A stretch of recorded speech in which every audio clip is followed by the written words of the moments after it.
J'espère que ça va reprendre, Bezat Hashem. On reprend tranquillement.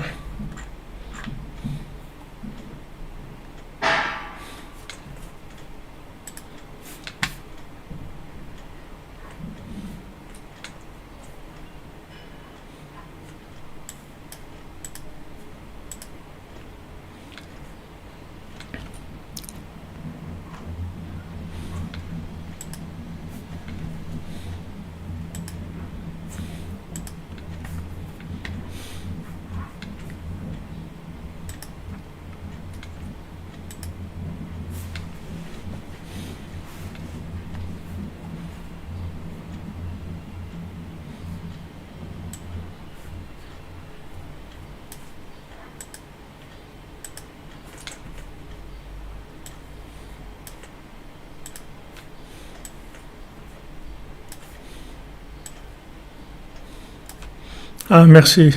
Ça a repris alors, Baruch Hashem. Vous voyez, Malek, il travaille sans arrêt. Il travaille sans arrêt. Baruch Hashem. Vous voyez, on y arrive. On y arrive. Baruch Hashem.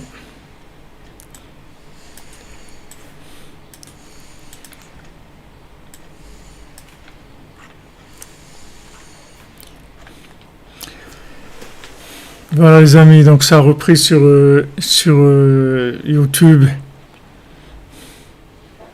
Amen, Jonathan Joël, pour l'infini, Bezat Hashem, la connexion. La Netzach, Bezat Hashem, Netzach, Netzachim, Bezat Hashem. Vous comprenez, c'est-à-dire voilà comment Amalek fonctionne. En fait, tout le but quand il nous attaque, c'est essayer de durcir notre cœur pour qu'on prie pas, comme il a dit Bilam, il voulait mettre le mauvais œil. C'est quoi le mauvais œil qu'il voulait mettre? C'est justement ce sentiment d'injustice, mettre dans la personne le sentiment d'injustice, qu'il a l'impression que, en fait, sa vie, elle n'est pas comme elle devrait être. Et que normalement il devrait réussir des choses, et pourquoi l'autre il a et lui il a pas, etc. Tous ces sentiments d'injustice, en fait, c'est fait uniquement pour nous enlever l'accès à la prière. Parce que si on a l'accès à la prière, on a tout réussi. Si quelqu'un il a l'accès à la prière, il a tout. Voilà, Anit Tfila laquelle chayai, c'est-à-dire avec la prière on peut tout obtenir. Rabbeinu dit avec la prière on peut tout obtenir, même le canon d'un fusil il peut ne pas faire sortir la balle avec la prière. Avec la prière on peut tout obtenir. Le problème c'est que quand le cœur est durci, alors on n'a pas assez de foi pour pouvoir rentrer vraiment dans la prière. Et même si on prie un petit peu, mais il n'y a pas beaucoup de foi, il n'y a pas beaucoup de cœur. D'où ça vient qu'il n'y a pas beaucoup de cœur? Parce qu'on a un sentiment d'injustice. C'est-à-dire que ce qui nous arrive, c'est pas juste. C'est pas juste d'après les règles de bienséance, d'après les règles de ce qu'il y a dans le monde. Mais la première chose qu'il faut dire, c'est comme il dit Rabbi Nathan ici, Ki tzadik veyachar hu yidbar. Hachem, il est tzadik et yachar. Hachem, il est juste et droit. Donc il n'y a pas chez Hachem une possibilité d'erreur. Il n'y a pas d'erreur chez Hachem. Ce que j'ai, c'est extraordinaire. Mes chaussures à trois coins, elles sont extraordinaires. J'ai aucun problème avec ça. Même David Ameller, vous voyez que son fils Avshalom, il veut le tuer, son propre fils, imaginez-vous, un père, que son propre fils qui veut le tuer. David Ameller, Avshalom, qui veut le tuer. Avshalom, c'était une des plus grandes beautés du monde. C'était quelqu'un d'impressionnant. C'était quelqu'un d'extraordinaire. Et il lui a rentré ce mauvais œil sur son père. Il voulait tuer son père. Et David Ameller, au lieu de commencer à avoir des sentiments d'injustice, ouais, c'est quand mon fils, je l'ai nourri, je lui donnais à manger depuis qu'il était petit. S'il a réussi, c'est grâce à moi. Tout ce que j'avais, je lui donnais. Combien d'heures j'ai pas dormi pour lui, combien j'ai fait pour lui, etc. Et maintenant, voilà, regardez qu'est-ce qu'il me fait, etc. Tous ces sentiments-là, d'expression de l'injustice, en fait, c'est ça qui tue la personne, Béhémet, parce que ça lui enlève l'accès à la prière. Il faut fuir ça et il faut placer tout de suite ça à un niveau d'acceptation dans l'incompréhension. Il ne faut pas du tout rentrer là-dedans. David Ameller, au contraire, il dit Hachem, je te remercie que c'est mon fils qui veut me tuer, parce que mon fils, il sera sûrement miséricordieux plus qu'un étranger, parce que je suis quand même son père. Donc en me tuant, il sera moins cruel que quelqu'un d'autre. Voilà comment il voit les choses, David Ameller. Mais vous croyez que David Ameller, c'est Chas v'Shalom un idiot? Vous croyez que David Ameller, c'est quelqu'un qui a pas de... comme on dit, qui a rien dans le ventre, qui a pas de force. David Ameller, c'est un guerrier. David Ameller, il transperçait 800 personnes avec une lance. David Ameller, c'est un guerrier. C'est d'ailleurs pour ça qu'il n'a pas pu construire le temple. Hachem lui a dit, tu as versé trop de sang. Tu peux pas construire le temple. Tu as versé trop de sang. David Ameller, c'était un guerrier. Vous croyez quand il parle comme ça de son fils Avshalom, c'est parce que il est faible ou il a des... C'est pas du tout ça. C'est comme ça que ça fonctionne. C'est comme ça que ça fonctionne. Mourir le Tellier, merci à vous, merci qu'Hachem vous bénisse, qu'ils envoient la bracha, Bezrat Hachem, qu'un bon œil dans votre vie, que le bon œil sur votre vie et autour de vous, Bezrat Hachem. Vous comprenez, Rabbeinu nous donne des clés de réussite dans la vie extraordinaire. C'est des clés de réussite. Si vous vous laissez aller à ce que vous ressentez, que quelqu'un vous a fait du mal, ou quelqu'un a été injuste par rapport à vous, etc., et vous commencez à rentrer dans de l'argumentation, de l'injustice, en disant, ouais, pourquoi, et truc, c'est pas juste, c'est pas normal, c'est pas truc, etc., à chaque fois que vous exprimez ça, vous ressentez ça, en fait, qu'est-ce que vous faites? Vous durcissez votre cœur. Votre cœur, il se durcit. Et quand le cœur, il se durcit, vous pouvez pas avoir la foi qu'il faut pour prier. Donc, votre véritable arme, qui est la prière, vous pouvez pas l'utiliser. Vous êtes en train de ressasser et de réchauffer, de recuire des situations d'injustice que vous avez vécues. On est tous passés par là. On est tous des victimes de l'injustice. Il n'y a personne qui n'a pas été victime d'injustice et de trahison et tout ce que vous voulez. Mais tout ça, il faut le placer dans un autre niveau. Il ne faut pas rentrer dedans. Parce que si on rentre là-dedans, on perd notre arme principale. Notre arme principale, c'est notre cœur dans la prière. C'est ça notre arme principale. David Ameller, il dit à Hachem, Ve'ani mani tfila. Moi, qu'est-ce que je suis? Je suis de la prière, c'est tout. C'est la seule chose que je suis. Moi, je suis de la prière, c'est la seule chose que je suis. Je suis rien d'autre que de la prière. Donc, quand quelqu'un, il a la prière, il a tout. Il a tout, parce qu'il a le dialogue avec Hachem, il a absolument tout. Donc, vous voyez Abraham Avinu, Hachem, il lui dit, va, tu vas sacrifier ton fils unique, Ben Yechidecha, Yitzhak Yechidecha, ton fils unique, tu vas aller le sacrifier. Alors qu'il lui a promis des milliers de bénédictions de son fils, etc. Abraham Avinu, il rentre pas du tout là-dedans. Il met complètement de côté toute sa logique. et il y va de bon cœur. Il se lève tôt le matin, Vayashkem Avraham Baboker, il se lève tôt et il y va pour faire la volonté de son Créateur. C'est tout. Maintenant, il est persuadé que Hachem est bon, que Hachem est juste et que tout ça, c'est que du bien. Ah, maintenant, je comprends pas. Ça, c'est autre chose. La compréhension elle viendra en son temps. Mais pour l'instant, je comprends rien. Je comprends rien à ma vie, je comprends bien pourquoi quelqu'un me fait ça. Je comprends pas pourquoi des gens que j'ai aidés, ils me haïssent. Je comprends pas pourquoi des gens à qui j'ai fait tellement de bien, ils me parlent plus, ils me tournent le dos et ils me rendent le mal contre le bien. Tout ça, je comprends rien. Je le mets quelque part parce que ça va me déranger. C'est pas parce que je suis un idiot, c'est parce que ça va me déranger. Ça va déranger mon cœur, ça va déranger ma émouna dans Hachem, ça va déranger ma prière. Et si j'ai perdu ma prière, j'ai tout perdu. Va'ani tfila, qu'est-ce qu'il dit David Ameller? Qu'est-ce que je suis moi? Ani tfila, je suis prière, c'est tout. Qu'est-ce que c'est Ani? Qu'est-ce que c'est moi? Moi c'est la prière, c'est tout. Nafshi yatsa bedabero, mon âme, elle s'exprime quand je parle avec Hachem. C'est ça mon âme. Si maintenant il y a des choses dans ma vie qui vont me boucher le cœur et m'empêcher de parler avec Hachem, c'est ça le véritable malheur. C'est ça la véritable perte. C'est pas la chose elle-même. Ok, que celui-là il a été injuste avec moi, qu'il m'a fait qu'il m'a volé, qu'il a menti, tout ce qu'il a fait, ok. Tout ça, je comprends rien, je le mets de côté. Moi, je veux garder mon cœur qui est sensible à Hachem, à la prière. Je ne veux pas me fâcher avec Hachem, vous comprenez? Je ne veux pas, chas v'shalom, me fâcher avec Dieu. Si quelqu'un il commence à rentrer dans un sentiment d'injustice, chas v'shalom, il va se fâcher avec la vie. Il va se fâcher avec Dieu, il va croire que Dieu il est injuste, alors que tzaddik veyachar hu, Hachem il est tzaddik, il est droit. Il y a rien d'injuste chez Hachem. Ah maintenant je comprends pas, ça c'est autre chose.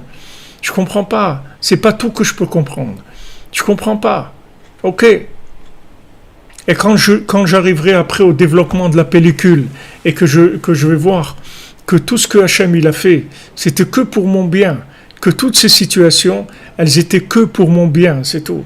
Comme pour Abraham Avinu, comme pour Yitzhak, c'était que pour leur bien. Il n'y avait rien du tout de mal là-dedans. Il n'y avait que du bien. C'était que pour le bien. Il n'y avait rien, même si c'était dur à vivre, même si c'est très très dur à vivre. Malgré ça, il n'y avait rien de mal chez Hachem. Hachem, il est tzaddik veyachar. Hachem, il est tzaddik et il est droit. C'est-à-dire que même dans sa tzidkout, là où il est tzaddik, il est droit aussi. C'est pas qu'il utilise des choses qui sont pas droites. Tout, c'est que droit, juste et pour le bien de l'individu. Et ça, il faut en être persuadé. Et quand il y a des questions qui viennent, et des situations qui viennent, qui risquent de refermer mon cœur, c'est ça les choses les plus dangereuses qu'il y a dans ma vie.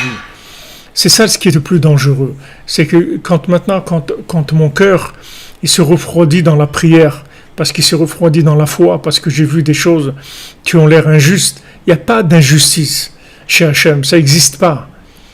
Et après, on verra en fin de compte que toutes ces situations, elles étaient avec beaucoup de miséricorde pour nous aider à nous amener là où on devait arriver. Comme pour Yitzhak, comme pour Abraham, tout c'était pour pouvoir faire naître Rivka, pour que Yitzhak puisse avoir lui-même des enfants, pour qu'il puisse avoir Yaakov, et toutes les tribus d'Israël elles sont sorties grâce à cette situation d'apparence injuste. Nous on ne peut pas rentrer là-dedans, nous on ne comprend pas. Nous la seule chose qu'on a, c'est qu'on a un cœur. Ce cœur-là, il peut se connecter à l'infini. Donc tout ce qui risque de déranger ou de créer des choses qui vont venir, des interférences avec Hachem, il faut l'enlever, c'est tout. Il faut l'enlever. Maintenant, je mets de côté, je comprends pas, c'est tout. Je suis pas obligé de dire c'est bien, je comprends pas, c'est tout. Je mets de côté, je comprends pas. Je comprends pas. C'est tout, mais je vais pas plus loin. Je commence pas à rentrer là-dedans parce que je vais abîmer mon cœur.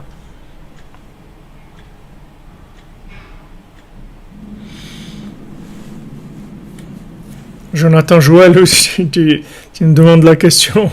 Pourquoi je me préoccupe de vous tous les jours, depuis des années? Vous préoccupez de vous, c'est me préoccuper de moi. On est dans un bateau. C'est comme quelqu'un est dans un bateau. On dit un exemple, quelqu'un il est dans un bateau, il a loué une cabine. Et dans sa cabine, il veut faire un trou et les gens lui disent, mais attends, tu vas nous faire couler. Il dit, mais c'est ma cabine, elle est à moi. On est embarqués dans un bateau, les amis. On est tous ensemble. On n'a pas de... S'il y a quelqu'un qui déraille, c'est tout le train qui déraille. C'est pas une seule personne. On est tous ensemble. La réussite de l'humanité, c'est une réussite. C'est pas une réussite individuelle, c'est une des réussites générales. C'est pas une réussite individuelle. C'est-à-dire, ce qui est intéressant, c'est d'aider le maximum de gens à réussir leur vie. C'est ça ce qui est intéressant. Parce que la réussite d'une personne, de 2, de 3, de 5, de 10, de 20, de 50, c'est beaucoup plus important que la réussite d'un individu. Donc on est embarqué, on est dans un bateau. Tout ce monde-là, tout ce qu'Hachem il a créé, toute l'arche de Noé, tout ce monde entier là, avec tous les astres et tout ce qui se passe sur Terre et tout ce qu'il y a. On est embarqué tous, toute l'humanité. Toute l'humanité, elle doit être réparée, sinon il ne se passera rien du tout. C'est pas parce que quelqu'un il s'en est sorti lui-même, à peu près un petit peu dans sa vie, qu'il a fait quelque chose. Il faut que tout le monde avance, sinon on n'a rien fait du tout.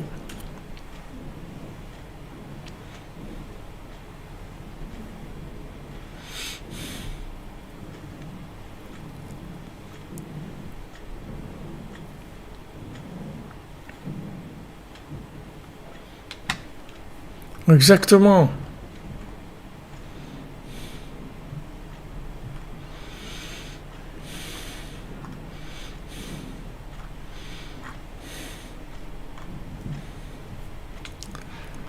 Ils vont faire tchouva.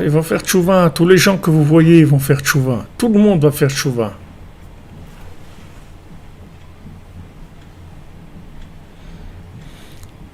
Tout le monde va faire tchouva. Tout le monde va revenir vers Hachem. Faire connaître Hachem, faire connaître le tzaddik, faire connaître Hachem, c'est ça la solution du monde. C'est-à-dire que on peut pas cacher au monde la conscience de la vérité, la clé du bonheur. Imaginez-vous, regardez ce que Rabbeinu nous enseigne. Regardez ce que Rabbeinu nous enseigne, des clés comme ça. Ce sont des clés dans la vie extraordinaires. Qu'au lieu de répondre à l'injustice en commençant à m'énerver, à commencer à dire des choses et faire des trucs, etc., je dis, bon, moi je comprends pas cette injustice, je la mets de côté. Je sais pas ce que c'est. Mais moi, je continue mon chemin, mais je mets pas mon cœur là-dedans. Parce que si je mets mon cœur là-dedans, je vais perdre la prière. Si j'ai perdu la prière, j'ai perdu la vie. Tfila laquelle chayai, la prière Hachem, c'est ça ma vie. Ani tfila, David Amer dit, moi, je suis que de la prière, c'est ça moi. Moi, c'est ma prière. Alors, vous vous rendez compte, si on nous enlève le contact avec Dieu, chas v'shalom, on a tout perdu, on n'a plus rien. On tourne en rond dans 10 mètres carrés, il n'y a plus rien dans notre vie. Si on perd le contact, si quelqu'un se fâche avec Hachem, chas v'shalom, il perd tout. Il a tout perdu. Il a perdu la vie, il a tout perdu. Pourquoi? Parce qu'il a vu quelque chose qui était injuste. Ça, on le met de côté. Il y a eu la Shoah, il y a eu 6 millions de gens qui sont morts et qui ont été assassinés de façon cruelle. Tout. Je comprends pas, c'est tout. Je sais pas ce que c'est. Je comprends rien. Un jour, je comprendrai ce que c'est. Maintenant, je comprends pas, je mets de côté. Mais si je rentre là-dedans, je vais me fâcher avec Hachem, chas v'shalom. Et si je me fâche avec Hachem, je ne vais plus prier. Et si je ne vais plus prier, c'est encore pire que la Shoah, parce que je vais me détruire moi-même. Je vais me détruire là-même. Ça, c'est des gens de l'extérieur, Amalek qui a détruit des gens. Mais ça, si moi, j'ai plus la prière, je me suis détruit moi-même. Qu'est-ce que j'ai fait? J'ai obtenu quoi? Tout ça pour vouloir comprendre la justice. Je comprends rien, c'est tout. Je suis pas obligé de comprendre. Il n'y a aucune obligation à comprendre. Il n'y a pas une mitzvah de la Torah qu'il faut que tu comprennes ce qui se passe dans ta vie. Mais la mitzvah de la Torah que tu dois parler avec Hachem tous les jours, ça oui, c'est le chot de Rambam. Rambam il dit tous les jours on doit parler avec Hachem. Il faut parler, il faut prier. Ça fait partie des mitzvot de la Torah, de prier Hachem. Donc pour parler avec Hachem, il ne faut pas être fâché. Il ne faut pas avoir le cœur crispé. Il faut être bien, avoir le cœur ouvert, bien, se sentir bien, en confiance. Donc d'abord, j'ai confiance dans Hachem. Que Hachem est juste, qu'Hachem est droit, et que tout ce qu'il fait, c'est bien. Maintenant, je comprends pas, ça c'est autre chose. Ce que je comprends, merci mon Dieu, le ciel est bleu, merci mon Dieu, le ciel est gris, mon Dieu merci. C'est tout, je sais pas, je comprends rien. C'est pas parce que je veux pas comprendre, c'est parce que c'est dangereux. C'est dangereux pour moi. Ça me détruit. C'est-à-dire, si je veux essayer de comprendre des gens qui sont autour de moi et qui se comportent pas comme il faut, et je vois qu'ils se comportent pas comme il faut, c'est quelque chose de terrible, je vois. C'est cruel, c'est injuste, c'est méchant, c'est tout ce que vous voulez. Je comprends pas, c'est tout. Je comprends pas pourquoi ils sont comme ça, je sais pas. Je mets ça de côté, je mets pas mon cœur là-dedans. Si je mets mon cœur là-dedans, il se ferme, vous comprenez? Regardez les cadeaux que Rabbeinu nous donne. Si vous avez compris ça dans votre vie, regardez quelle liberté vous avez, regardez quelle joie de vivre vous allez avoir. Parce que tout ce qui nous empoisonne notre vie, c'est ça. Nous, on croit, soi-disant, on a compris, on a essayé de comprendre. Voilà, ouais, celui-là, celle-là, un truc, il m'a fait dans le travail, dans les affaires, dans les trucs. Je lui ai donné, voilà ce qu'il m'a fait, je l'ai aidé, voilà.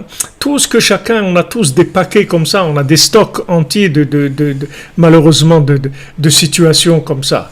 Des fois entre frères et sœurs, des fois dans la famille, des fois les amis, des fois dans la famille, des très proches. On a tous des stocks comme ça. Mais si maintenant, on sait que le but de tout ça, pourquoi Amalek qui fait tout ça, c'est uniquement pour me durcir mon cœur que je puisse plus prier. Parce qu'ici, Amalek, que si je prie, c'est sa fin. C'est la fin de Amalek. Si je prie, ça y est, c'est la fin de Amalek. Donc il veut m'empêcher de prier. Comme il dit Bilam, il dit, mais tu vois pas que toute leur force, elle est dans leur bouche. C'est là où ils ont toute la force, c'est dans la bouche. Toute leur force est dans la bouche. Comment je vais lui clouer le bec? Comment je vais lui faire se taire? Par le fait que je vais durcir son cœur, par le sentiment d'injustice.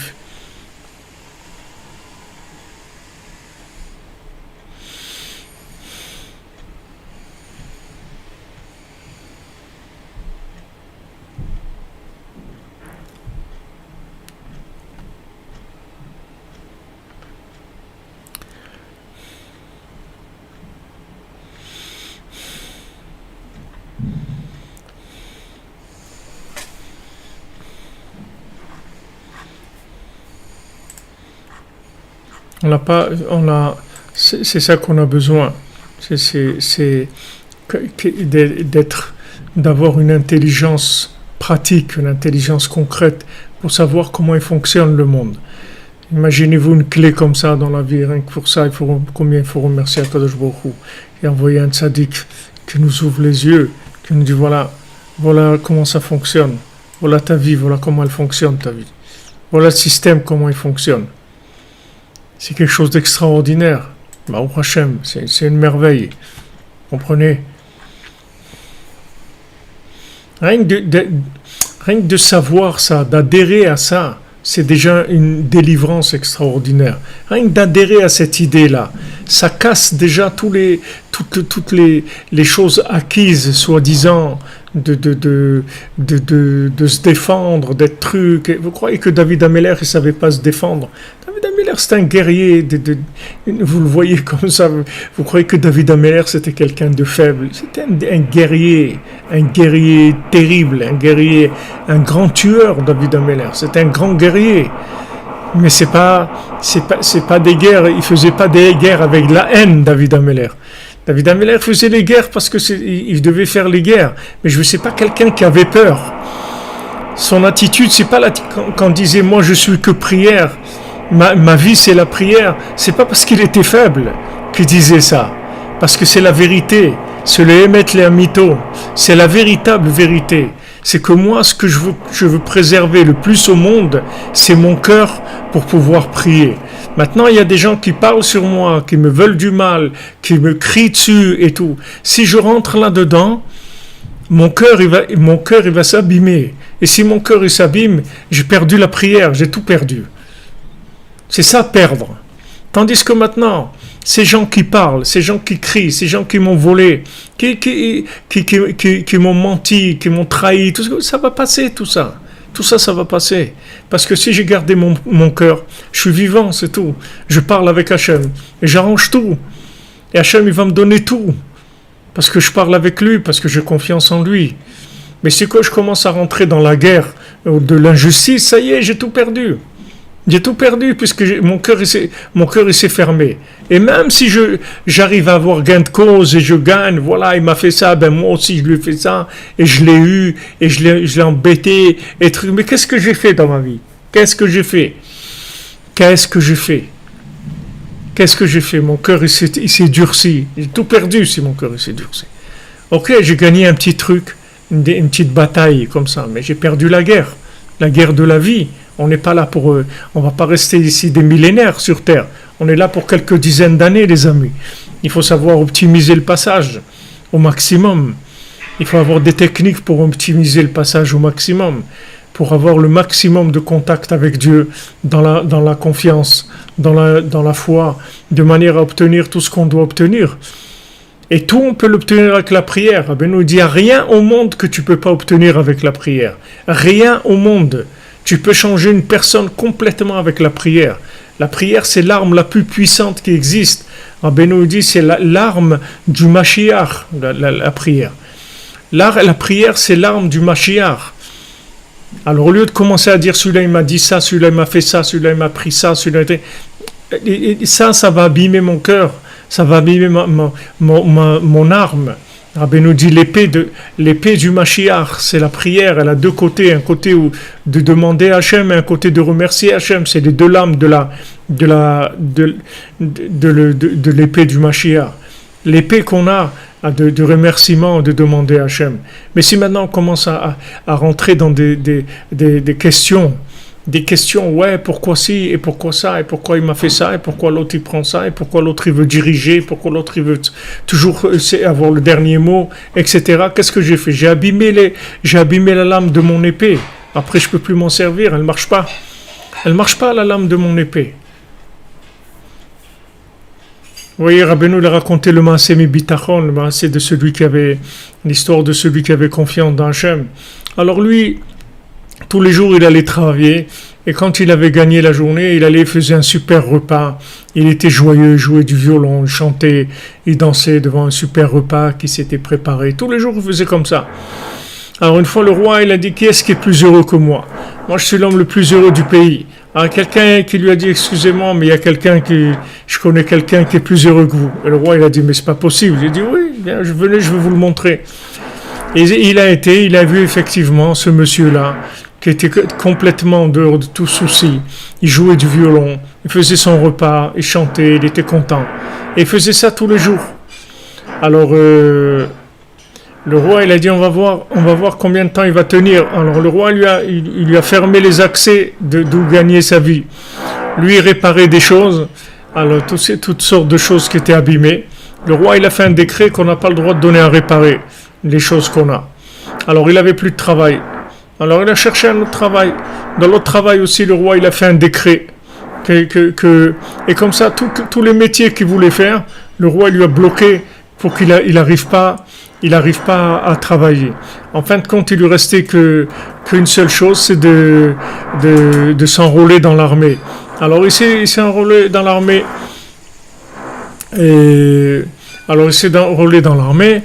Quand le roi il a pris ça, il a dit cette semaine, il n'y a pas de paye pour les militaires. Donc voilà, il n'avait rien. Alors qu'est-ce qu'il avait? Il lui restait son épée. C'est tout ce qu'il avait. Alors il a donné son épée en gage. Il a emprunté de l'argent pour faire son repas.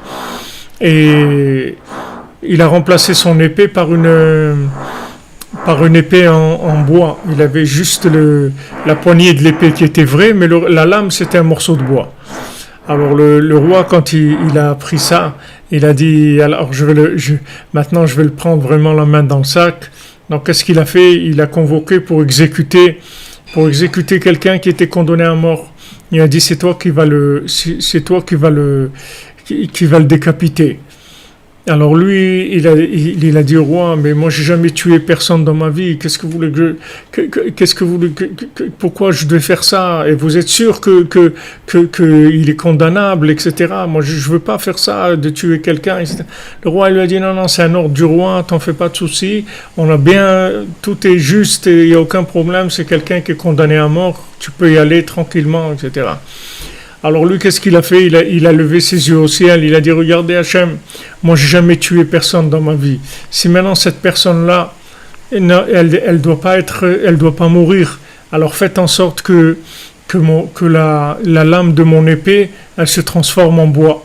Et il a sorti son épée, et tout le monde a vu que c'était du bois.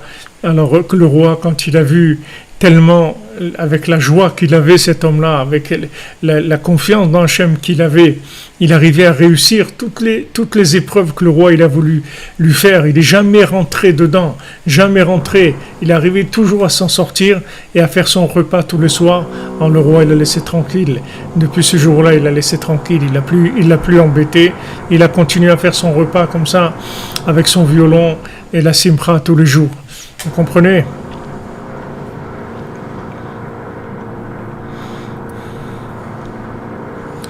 Voilà, merci à vous, merci les amis, on continue. Rabbeinu, Baruch Hashem, vous voyez, Rabbeinu nous envoie tous les jours des cadeaux gratuits comme ça. Il faudrait prier pour que tout le monde entier connaisse la cordonnerie, que Béhémet, tout le monde entier connaisse la cordonnerie, que les gens y rentrent dans la prière, que les gens y rentrent dans la prière, que les gens ils arrêtent de rentrer dans la guerre. Qui rentrent dans la prière. Il y a des problèmes, il y a des problèmes, on essaye d'enfermer les gens. Voilà ce qui se dit en Australie, ce qui se passe. Les gens ils sont enfermés chez eux. On essaye de supprimer par milliers tous les distributeurs de billets, que les gens ils aient plus des espèces. Nous, on ne peut pas rentrer, si on rentre dans la politique et les nerfs, ouais, celui-là il a fait ça, l'autre, il faut comprendre qu'on perd notre cœur. C'est ça notre problème. Ok, on va regarder une émission politique, bien, un truc, voilà, sachez qu'il y a le nouvel ordre mondial qui veut faire ça. Ok, on va regarder plein de choses qui vont bien nous énerver et nous donner envie d'aller leur casser la tête, tous ces gens-là. Peut-être c'est ça qu'il faut faire, Béhémet. Mais c'est pas nous qui devons faire ça. Peut-être c'est ce qu'ils méritent en tout cas, mais c'est pas nous qui devons le faire. Nous, on doit préserver notre cœur. Parce qu'une fois on s'est énervé comme ça, et qu'on a envie de faire du mal, etc., parce que ces gens-là, c'est vraiment des gens méchants et cruels, notre cœur, il s'est durci. Quand notre cœur s'est durci, on ne peut plus prier. C'est là où on a vraiment perdu. C'est là vraiment perdu. Alors que l'injustice, c'est pas notre domaine. Ok, Hachem, il a fait ça, qu'il n'y a plus de caspomat. Mais il n'y a plus de caspomat. Hachem, il va faire sortir autre chose. Il va faire sortir des nouveaux arbres il va pousser des diamants, de l'or. On n'aura plus besoin de leurs billets. Il n'y en a pas besoin de ces billets. De toute façon, quand Mashiach il va venir, tout le monde va se transformer. Le monde ne va pas être pareil. Il va pousser du pain, il va pousser de la nourriture toute prête, il va pousser des choses extraordinaires. Donc, le monde va changer, c'est tout. De la même manière que maintenant, il y a un changement de ce côté-là. Il va y avoir un changement dans la bonté d'Hachem, qui va faire des miracles, des choses extraordinaires. Hachem, il a dit tous les miracles de l'Égypte qu'il y a eu à la sortie d'Égypte et tout, c'est rien du tout. C'est pas le millionième des miracles qu'il va y avoir à la fin. Donc maintenant, ce qu'on a notre diamant, notre chose la plus précieuse qu'on a, c'est notre cœur, c'est tout. C'est ça qu'il faut protéger. Là, il faut mettre des barrières et des barrières et des barrières pour le garder, pour pouvoir parler avec Dieu de tout notre cœur. Parce que si on arrive à parler avec Dieu, on obtient tout. On obtient tout. Bezrat Hashem. Be'atzlacha, les amis, que des bonnes nouvelles. Amen, soyez tous bénis. On avance, les amis. On avance, on se retrouve à 4h du matin, Bezrat Hashem, pour Sipurim Masiot. Et je pense qu'on va finir l'étude sur le premier compte. Et on pourra continuer, Bezrat Hashem, soit cette nuit même, soit le lendemain, le conte du Berger et du Hani, du riche et du pauvre. Merci d'être là, les amis. Merci de votre écoute, de votre participation, de vos efforts personnels, parce que c'est ça qui amène, qui fait descendre ces enseignements-là. Merci de votre soutien. Assurez-nous. Assurez-nous. Merci Jérémy. Que Hachem te bénisse, mon ami.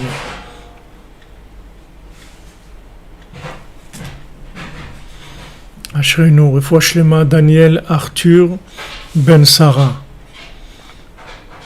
Que des bonnes nouvelles pour tout le monde, une bonne santé pour tous, et la joie, c'est guéri de toutes les maladies, Bezat Hashem. Désolé pour les coupures qu'il y a eu, ils essayent de nous décourager, mais ils sont mal tombés parce que les chaussures à trois coins, c'est des chaussures de montagne. C'est des bonnes chaussures. Au Hachem.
כן, מה שאפשר יקראו לו.